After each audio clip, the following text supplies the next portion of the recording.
Are you broken? So am I. So are most people pretending they're not. We've all been cracked by life, love, loss, betrayal, but broken doesn't mean finished. If you're hearing this right now, it's because God still has something for you to do. Life has a way of beating the crap out of you.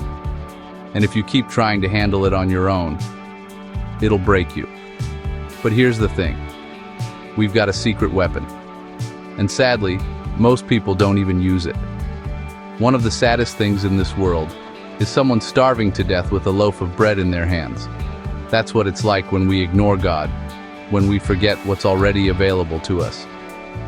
The secret weapon is simple: giving God control, diving into His Word. Because that book, it's not a collection of fables or fairy tales, it's full of real people. People who were shattered, desperate, on the edge of giving up. And right when they were about to break, God stepped in. Before we dive deeper though, do me a favor. Smash that like button right in the face. Drop a comment below. Your love and feedback go further than you think. Alright, back to our regularly scheduled conviction. See, I've read story after story of our Father taking the shattered pieces of someone's life and turning them into something powerful, something that brings glory to His name. One of my favorite examples?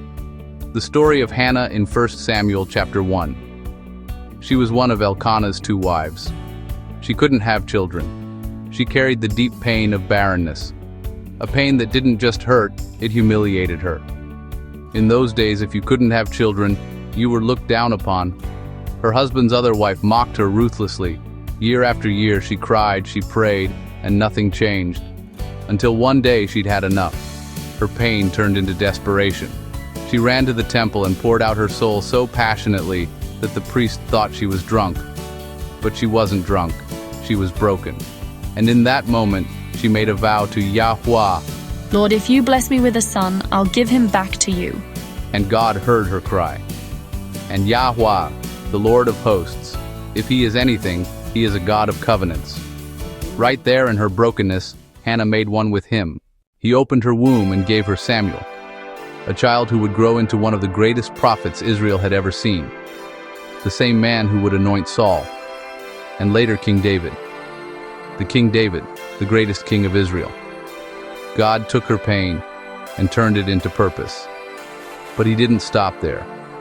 After Hannah kept her promise and gave Samuel back to God, He blessed her womb again, giving her 4 more children. He took what looked like brokenness and made it the setup for a breakthrough. Because that's what God does. He doesn't waste pain, He redeems it.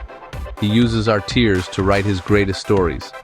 And when I read about Hannah, I see myself. I was broken too, a womanizing alcoholic, living in a basement apartment with no money, no car, dead-end job, no direction. But then God stepped in, and He did what only He could do. Now, I'm 3 years sober, a homeowner, making a healthy 6 figures a year, driving my dream car. A better father, a better man, but most importantly, I'm on fire for Him. He took my mess and made it a message. He took my brokenness and made it beautiful. And I know this might sound crazy, but I thank Him for the pain, because it forged me into the man I am today. I wouldn't take back a single disappointment, heartbreak, or loss, because every one of those moments built me.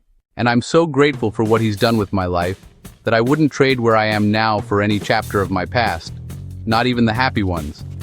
If He can do it for Hannah, if He can do it for me, He can do it for you. You're not too far gone. You're not too broken. You're just in position. All you need to do is seek Him, surrender control, and get out of the way. Because when God steps in, He doesn't just fix, He transforms.